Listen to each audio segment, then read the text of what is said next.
David, more than 200 Americans were airlifted out of Wuhan today. This is the epicenter of the virus outbreak, which has been locked down for nearly a week. People who were getting on the flight were screened for symptoms in order for them to get the permission to go. And when they land, they will be quarantined for 14 days in the U.S.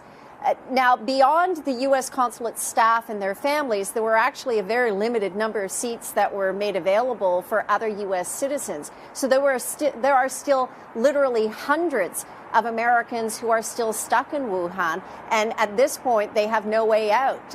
Guys like Ben Wilson, who we talked to, his wife Lulu is Chinese. He was trying to get his 7-year-old daughter Jasmine onto the flight so she could get to family in the United States.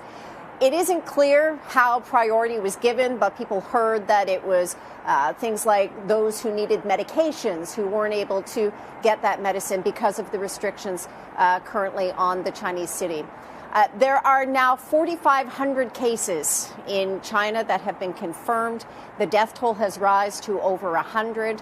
In the U.S., there are 5 confirmed cases and another 110 people who are under evaluation across 26 states. The CDC is boosting staff at 20 airports where there are quarantine facilities, and American health officials are advising travelers against any non-essential trips to China because of the virus. So the crisis is deepening here, and as it does, China is becoming increasingly isolated, only now beginning to assess what could be the economic toll of this. Hong Kong is saying it's going to cut rail service as well as most flights with the mainland.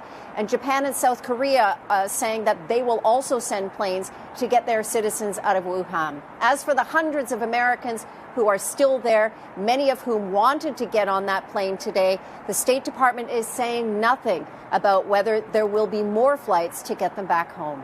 David? Hey, NBC News viewers, thanks for checking out our YouTube channel. Subscribe by clicking on that button down here and click on any of the videos over here to watch the latest interviews, show highlights, and digital exclusives. Thanks for watching.